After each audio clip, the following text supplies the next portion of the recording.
우리 시간이 되었으므로 새벽 행진 3일차 예배를 드립니다. 조용히 기도하겠습니다.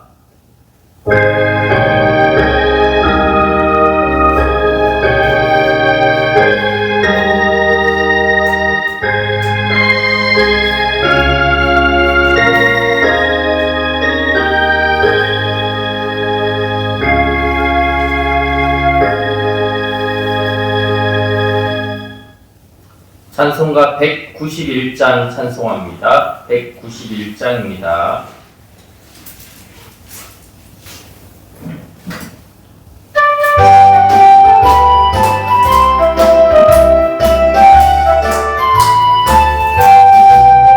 내가 제일 기쁘게 술래의 길 행함은 주의 바른 아들 안보하기요. 내가 주의 진복을 받는 참된 비결은 주의 영이 함께하니라. 성령이 계시네 할렐루야 함께하시네. 좁은 길을 걸으며 항상 기뻐하는 것 주의 영이 함께하니라. 저는 죄에 빠져서 변함이 없을 때 예수 십자가의 이고 그 말 아래 엎드려 참된 평화 얻음을 주의 영이 함께하니라. 성령이 계시네 할렐루야 함께하시네. 좁은 길 걸으며 기뻐하는 것 주의 영이 함께하니라. 나와 동행하시고 모든 염려하시니 나는 숲의 셀과 같이 기쁘다. 내가 기쁜 마음으로 주의 뜻을 행하면 주의 영이 함께하니라. 성령이 계시네 할렐루야 함께하시네. 좁은 길을 걸으며 밤낮 기뻐하는 것 주의 영이 함께하니라. 세상 모든 욕망과 나의 모든 정욕은 십자가의 이것을 받았네. 모든 마음이 지나도 무거운 짐 벗으니 주의 영이 함께하니라. 성령이 계시네 할렐루야 함께하시네. 좁은 길 걸으며 밤낮 기뻐하는 것 주의 영이 함께하니라.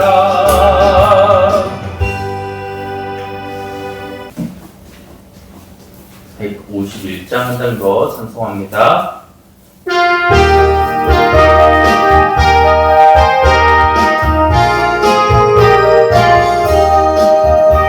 만왕의 왕 내 주께서 왜 고쳐 담냈나.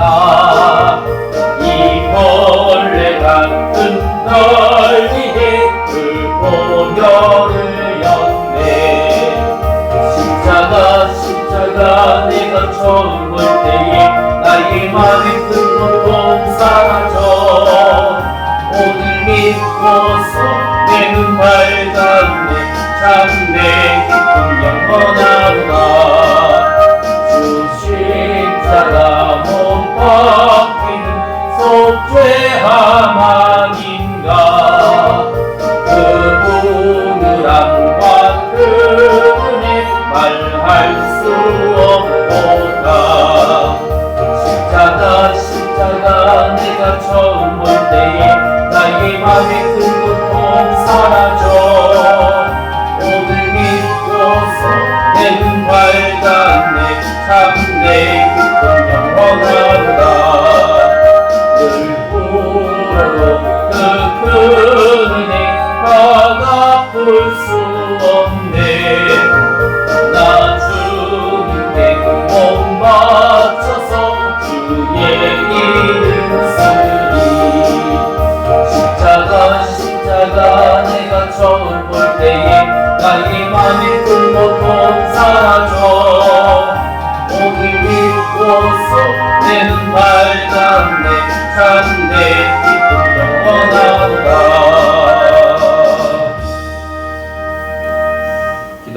기도합니다.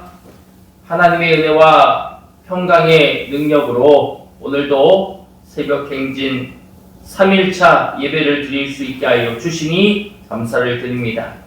날마다 말씀으로 우리를 다루시는 주님의 손길을 찬양합니다. 주여, 십자가의 도가 우리에게 여전히 하나님의 능력임을 믿습니다. 말로만 하는 지식이 아니라 성령의 역사로 깨닫게 하여 주시고 우리의 생각과 기준을 말씀 앞에서 다시 세워 주시옵소서. 주님, 세상의 지혜를 내려놓고 하나님의 지혜를 붙들게 하여 주시며 약해 보이는 십자가를 통해 우리를 새롭게 하시는 주님을 신뢰하게 하여 주시옵소서. 말씀이 마음에 깊이 뿌리내려 삶의 선택과 태도로 나타나게 하여 주시옵소서.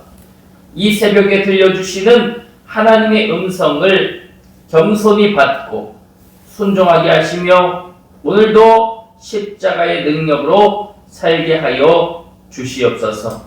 주 예수 그리스도의 이름으로 기도드립니다. 아멘.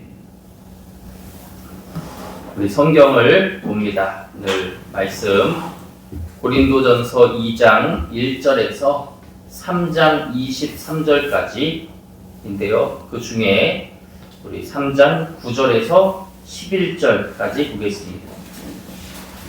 3장 9절에서 11절 말씀.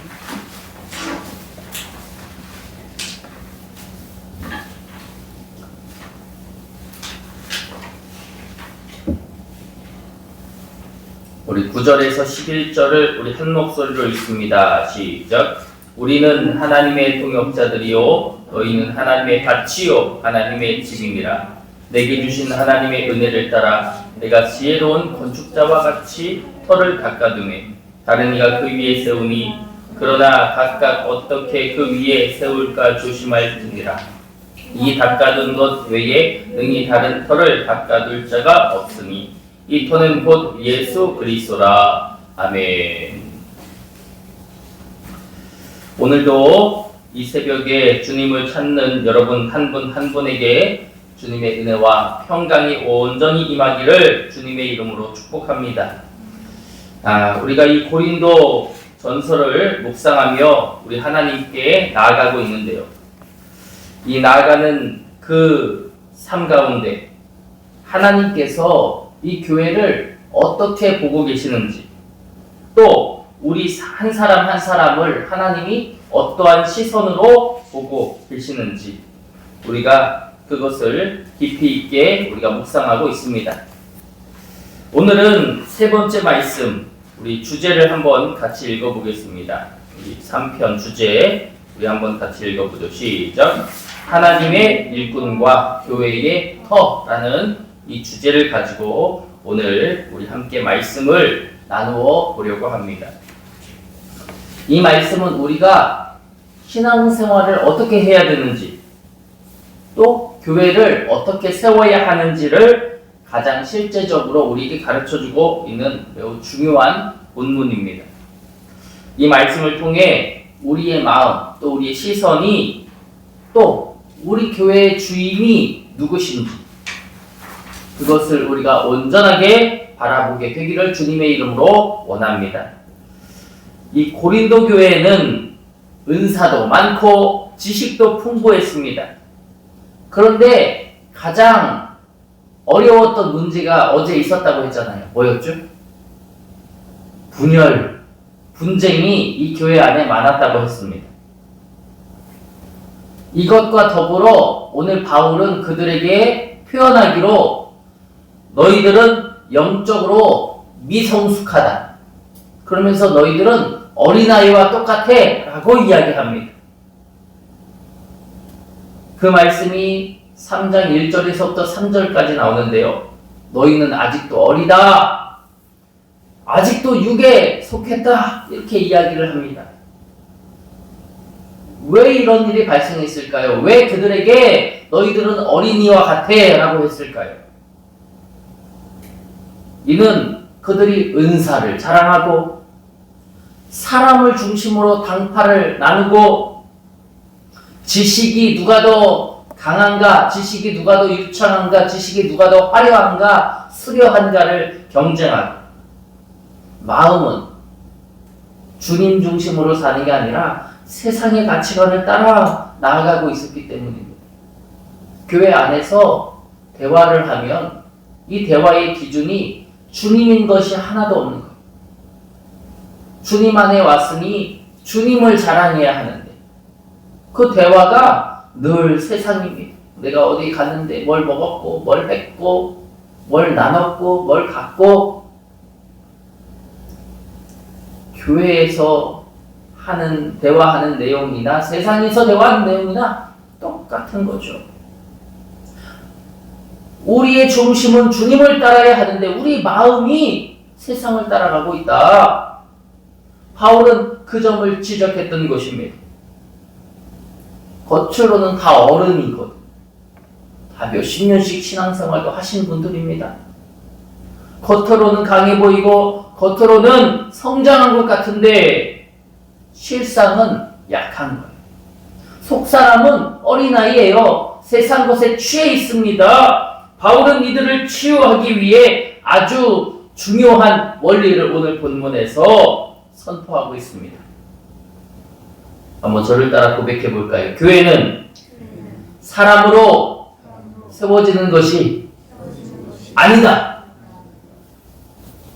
바울은 교회는 사람으로 세워지는 게 아니다. 그리스도의 터 위에 세워진다. 이 사실을 오늘 본문에서 고린도 교회 성도들과 우리에게 전해주고 있습니다. 고린도라는 지역 또한 성공, 또 명예, 모든 가치의 그런 기준이 되는 그러한 곳. 그래서 사람들은 거리로 나와서 자기의 언변을 많은 이들에게 자랑했다라고 했습니다. 자기가 수사학적으로 뛰어나면 그것을 자랑하고, 철학적으로 자기가 뛰어나면 그것을 자랑하고, 자기의 지혜로운 말, 언변, 수려한 표현들, 그런 것들을 길거리에서 자랑하는 거예요. 그러면 사람들은 그 모습을 보면서 와, 저 사람 지혜롭다, 저 사람 말 잘한다, 저 사람 대단하다, 유창하다, 이러한 것이 이 고린도라는 지역의 문화였습니다. 철학적인 지식을 경쟁하고 말솜씨를 경쟁하고, 그 사람들은 무엇을 위해 사는 거예요? 나라는 사람을 드러내기 위해 사는 거예요. 오늘날하고 똑같죠.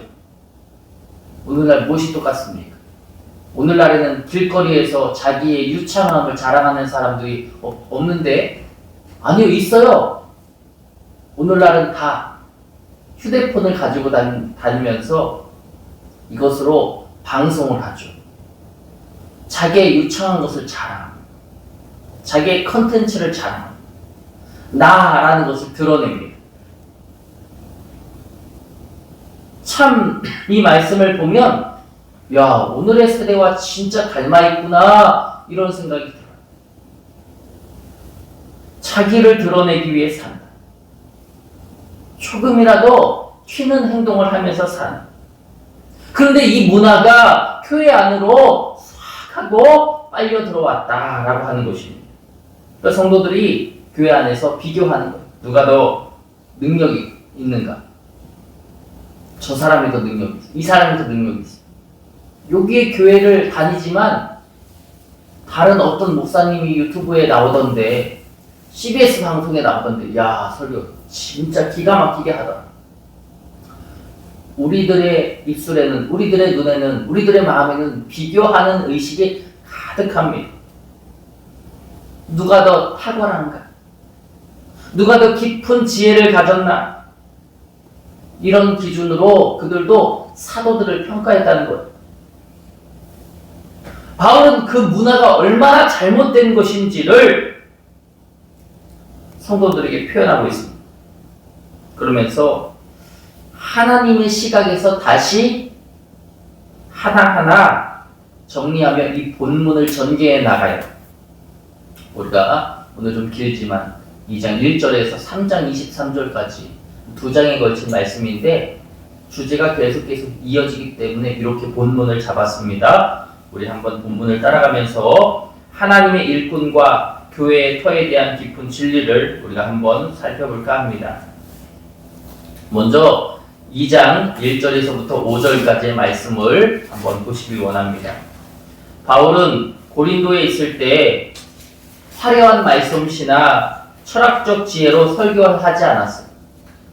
그런데 바울이 실력이 없기 때문이 아닙니다. 바울은 철학자 중에 철학자라고 했고 유대인 중에 유대인이라고 했고 그는 율법학자였기 때문에 굉장히 많은 율법들을 그가 습득하고 알고 있었습니다. 그가 실력이 없기 때문에 이것을 자랑하지 못한 것이 아니다. 그러면 바울은 왜 그런 충분한 실력을 갖추고 있음에도 불구하고 언변으로 설교하지 않았을까요?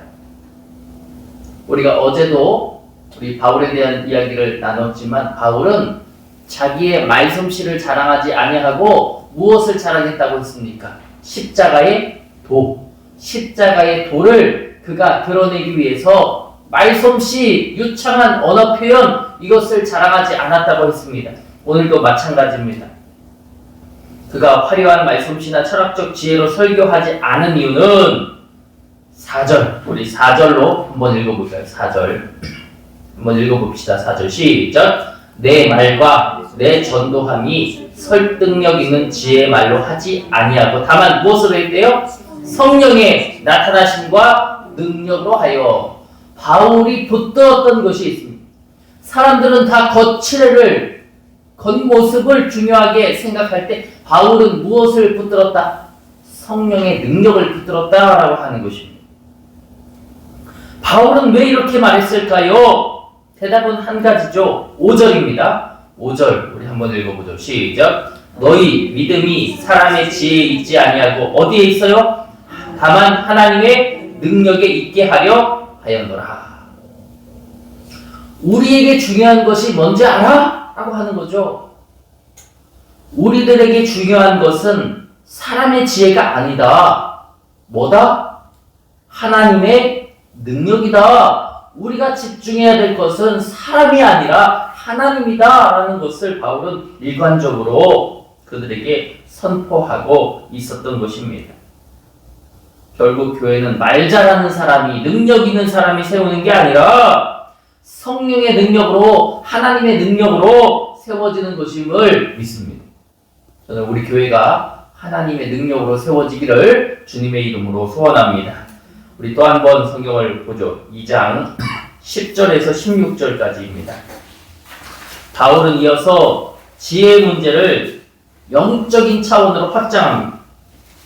세상의 지혜와 하나님의 지혜는 같은 기준으로 측정할 수 없고 바라볼 수 없다라고 하는 거예요. 왜냐하면 하나님의 지혜는 성령으로만 알 수 있기 때문입니다.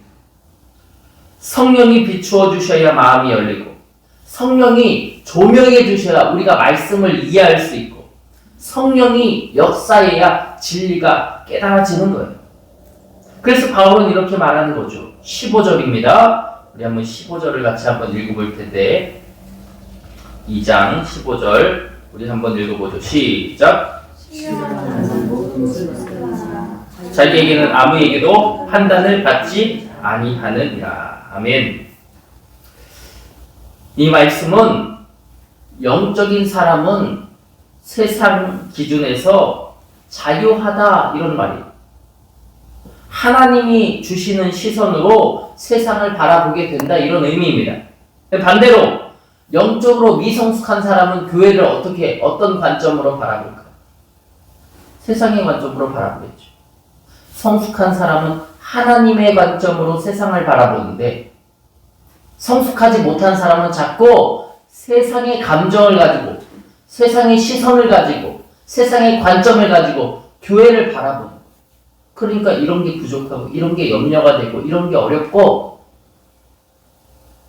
세상의 관점으로 주님을 바라본다라고 했던 것입니다. 그러니까 교회 안에서 누가 영향력이 있지, 누가 더 성공했지, 누가 더 인정을 받고 있지, 이 기준이 교회 안에 시선을 흐리고 있는 것이에요. 교회가 교회가 망가지고 있는 것이죠. 그래서 바울은 그 망가뜨리고 있는 성도들을 향하여 이야기하고 있는 것입니다. 3장 1절에서 4절까지의 말씀에 바울은 그들의 영적 상태를 솔직하게 이야기하고 있어요. 뭐라고 합니까? 3장 1절입니다. 우리 같이 한번 읽어보죠. 3장 1절 시작. 형제들아, 내가 신령한 자들을 대함같이 너희에게 말할 수 없어서 육신에 속한 자, 곧 그리스도 안에서 어린아이들을 대함과 같이 하노라. 너희들은 누구다? 너희들은 어린이야. 너희들의 영적 상태는 어린이야 라고 하고 있는 거예요. 너희들은 지금도 어려 라고 하고 있는 것입니다. 또 3절 한번 읽어봅시다. 3절 시작. 너희는 아직도 육신에 속한 자로다. 여기까지 있습니다. 너희는 어리고 너희는 어디에 속했다? 육신에 속했다. 그래서 너희들이 교회를 바라볼 때 하나님의 눈으로 바라봐야 하는데, 하나님의 마음으로 교회를 바라봐야 하는데, 같은 뜻이 되고 같은 마음이 되고 같은 중심이 되어야 하는데, 그래서 교회를 하나되게 자꾸 만들어야 되는데, 교회를 어떻게 바라봐요? 세상의 관점을 가지고 분열이 되고 서로 다투고 시기하고 질투하고 비교하고 원망하고 낙심하고, 세상의 관점이 교회로 들어왔다. 그렇게 한 너희들은 뭐다? 어린아이다. 육신에 속한 자다. 시기하고 다투고 비교하고 줄서고 팔을 만들고, 왜 아이들은 끼리끼리 놀잖아요. 끼리끼리를 만들고. 어쩌면 이것은요, 세상에선 흔한 일입니다. 세상에선 이런 일들이 흔합니다.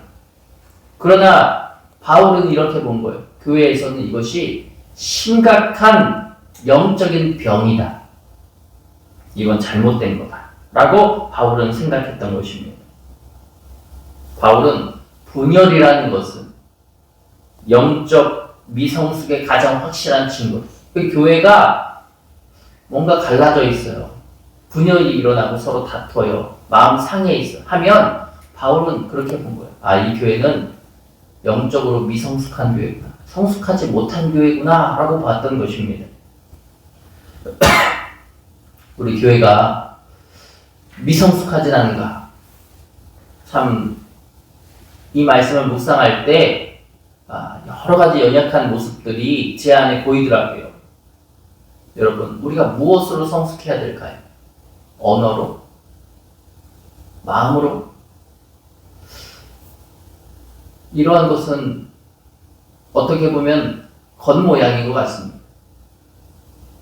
우리의 중심이 예수 그리스도가 되길 주의 이름으로 원합니다. 어제 말씀 속에서 우리가 봤던 것처럼 우리의 중심이 십자가의 도가 되기를 원합니다. 하나님의 능력이 되기를 원합니다. 하나님의 시선으로 우리가 모든 것을 바라보게 되길 원합니다. 그러면 결코 분열할 수가 없다라고 하는 것입니다. 목회자만 그렇게 봐야 합니까? 아닙니다. 바울은 지금 목회자에게 이렇게 이야기하고 있는 것이 아니에요. 바울은 성도들에게 이같이 이야기하고 있는 것입니다. 여러분, 주님의 눈을 가지십시오. 주님의 관점을 가지십시오. 서로를 이해하고 포용하는 것도 중요합니다. 그 안에서 우리의 중심이 주님이 되시기를 주의 이름으로 소원합니다. 여러분, 어린아이의 신앙에서 벗어나게 되어지기를 원합니다. 또 한번 성경을 볼 텐데 3장 5절에서부터 9절까지의 말씀을 우리가 보시면서 나눕니다. 그러면 그들이 왜 영적인 이 병에 걸렸냐라고 하는 거죠. 왜 영적인 이 병에 걸렸느냐? 고린도 교회 문제의 핵심은 분열인데, 결국 왜 분열이 됐나? 바울이 찬찬히 살펴보니까 그들은 사람에게 꽂혀 있다. 그러니까 사람을 높이고 있다라고 하는 것입니다. 교회는 무엇을 하는 곳이죠? 하나님을 높이는, 하나님을 예배하는 곳인데 이 교회 안에서 사람들을 높이고 있더라 하는 것입니다. 그래서 어제도 우리가 나눴던 것처럼 하나님이 바울을 세우셨다. 하나님이 세우신 바울을 봐야 해요. 하나님이 세우신 바울. 바울이라는 사람 자체는 연약합니다. 바울은 성경에 보니까 화도 좀 잘 냈던 것 같아요. 좀 감정적이었던 사람이었던 것 같아요. 그러니까 하나님이 세우신 바울. 하나님은 완전하시지만 바울은 어떻습니까? 완전합니까? 아니에요. 바울은 빈틈투성이일 수 있습니다. 하나님이 완전하신 것이지 바울은 아니거든요. 그런데 그들은 그런 관점으로 보지 않았어요. 바울 속에 있는 하나님을 보는 겁니다. 그러니까 바울이 완전해야 된다. 오늘날 성도님들이 목회자를 보는 관점이 어때야 합니까? 완전하신 분은 하나님이십니다. 목회자는 어떤 사람들이에요? 약한 사람들입니다. 목회자도 세상 속에 있는 사람이 허다분합니다. 그런데 목회자를 하나님처럼 보면 어떻게 될까요? 완전하지 않았네. 성숙하지 못하네. 어떻게 말도 저렇게 하지? 저런 모습 저게 주님이 원하시는 바인가? 우리가 목회자를 뭔가 큰 능력의 대상으로 바라보기 시작하면 거기부터 분열이 온다. 바울은 그 점을 지금 이 말씀 속에서 꼬집고 있는 것입니다. 사람을 높이지 마라. 사람은 연약하다. 누가 완전하십니까? 하나님이 완전하시다 라고 하는 것이. 그래서 바울은 이렇게 이야기를 하고 있는 거죠. 6절입니다. 중요한 말씀입니다. 우리 한번 읽어보죠. 시작. 나는 심었고 아볼로는 물을 주었으되 오직 하나님께서 자라나게 하셨나니. 아멘. 바울은 분명하게 이야기하고 있어요. 사역자는 뭐일 뿐이다. 일꾼일 뿐이다. 이거예요. 자, 나는 심었고 바울은 심는 자였대요. 아볼로는 뭐하는 자였대요? 물 주는 자. 하나님께서는 뭐하게 하시는 분이에요? 자라나게 하시는. 모든 것은 하나님의 손에 달려있는 거예요. 우리는 뭐 할 뿐입니까? 우리는 일할 뿐이에요. 사역할 뿐입니다. 우리는 일꾼입니다. 또 바울이 얘기하는 거죠. 우리는 일꾼일 뿐이야. 성장시켜 주시는 분은 하나님이시다라고 하는 것을 바울이 표현하고 있는 것입니다. 그러면서 9절에 또 이렇게 이야기하고 있네요. 우리 9절 말씀을 같이 한번 읽어주실까요? 9절 시작.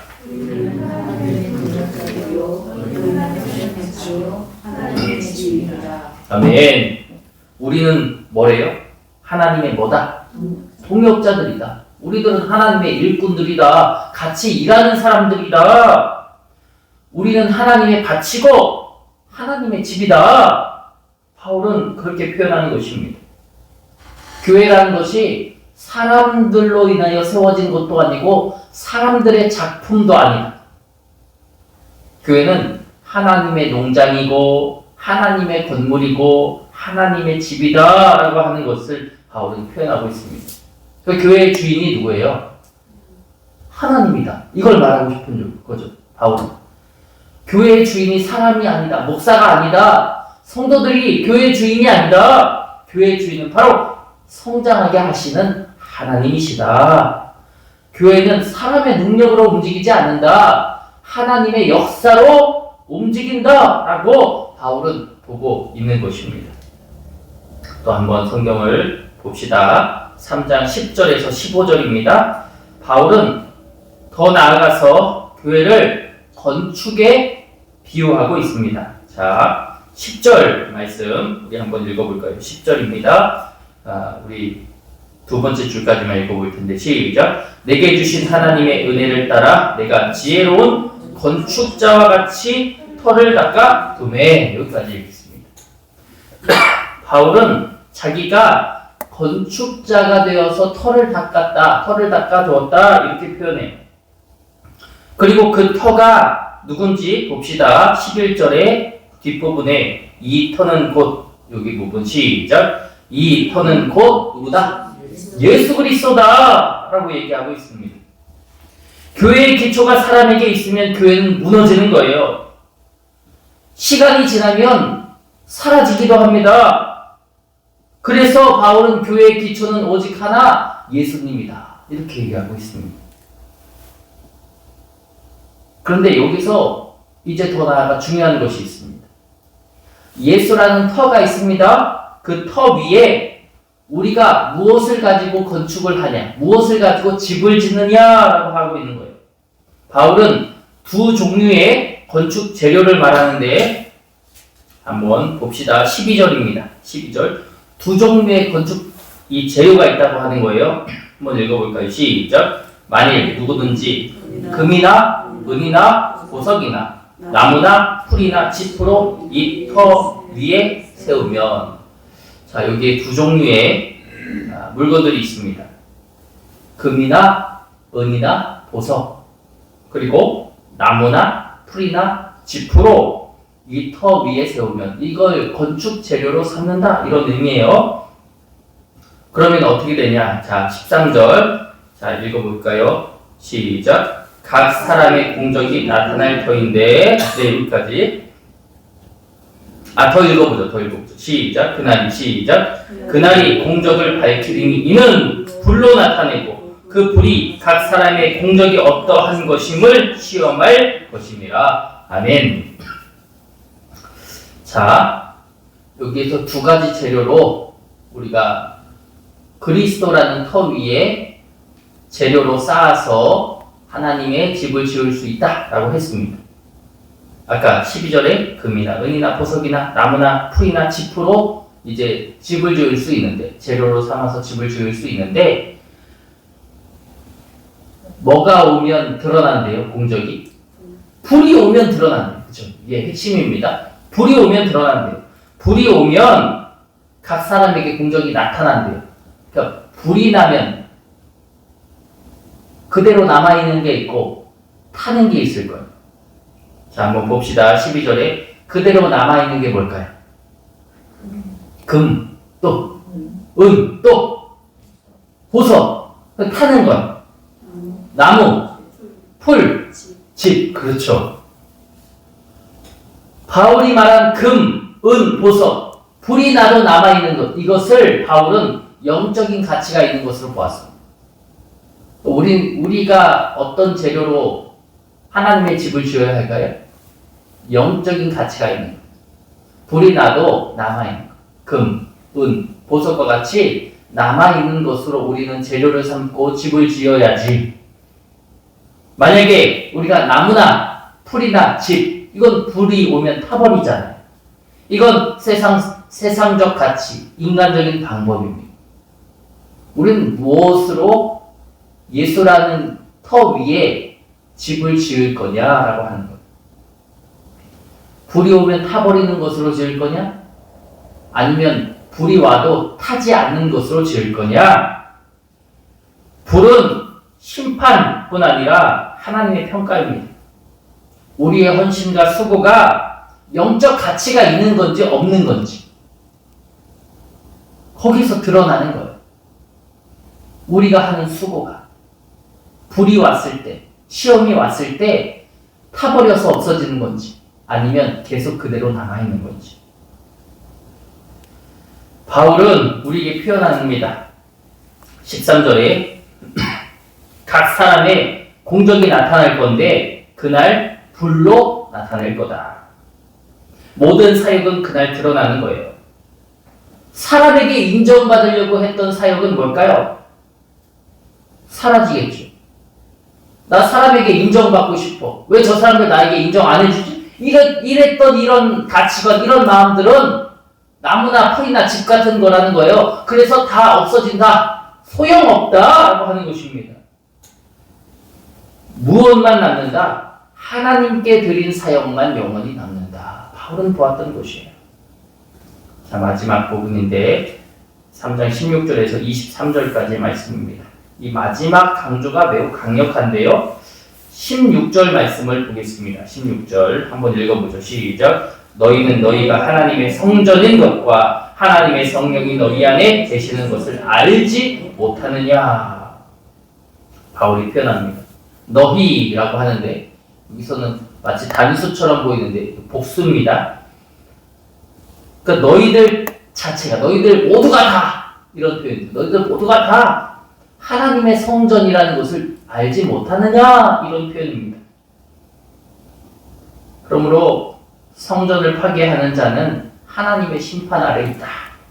분열시키는 말, 비교하게 만드는 말, 사람이 중심이 되는 시선, 교회의 거룩을 훼손하는 여러 가지 행동들, 이 모든 것은 하나님의 성전을 무너뜨리는 것이다 라고 바울은 이야기하고 있습니다. 그러면서 바울은 마지막으로 결론을 내리는데 23절입니다. 우리 읽어보죠. 시작. 너희는 그리스도의 것이요 그리스도는 하나님의 것이니라. 아멘. 이 말의 뜻은 뭐예요? 교회의 주인이 사람이 아니다. 지도자가 아니다. 사역자도 아니다. 오직 교회의 주인은 누구다? 예수 그리스도다 라고 하는 것을, 결국 교회의 주인은 예수 그리스도이고 우리는 그분의 소유라는 것을 바울은 우리에게 전해주고 있습니다. 오늘 말씀을 좀 정리합니다. 오늘 본문이 전하는 핵심 메시지는 세 가지 정도로 한번 추려볼 수 있을 것 같아요. 첫째는 교회는 말이 아니라 성령의 능력으로 세워진다. 그렇죠? 또 교회의 터는 오직 예수 그리스도며 그 위에 무엇을 세우는지가 중요하다. 아까 영적인 것을 세우라고 했잖아요. 영적인 것을 세우는 게 중요하다. 그리고 우리 자체가 하나님의 성전이다. 사랑하는 성도 여러분, 교회는 사람으로 세워지지 않습니다. 말 잘하는 사람, 능력 있는 사람, 뛰어난 사람, 화려한 리더십, 이것은 교회를 세우는 기초가 아닙니다. 교회는 오직 예수 그리스도의 터 위에 성령의 능력으로 하나님의 일꾼들이 함께 세우는 곳입니다. 우리도 마찬가지입니다. 세상의 지혜가 아니라 십자가의 지혜로, 사람의 평가가 아니라 하나님의 평가로 일시적인 열매가 아니라 영원한 열매를 남기는 금, 은, 보석, 영원한 영적인 삶이 바로 우리들의 삶이 되시기를 주님의 이름으로 축복합니다. 오늘 하루 나는 하나님의 집이다. 나는 하나님의 성전이다. 나는 하나님의 일꾼이다. 이 말씀을 붙들고 승리하시기를 주님의 이름으로 축원합니다. 기도하겠습니다.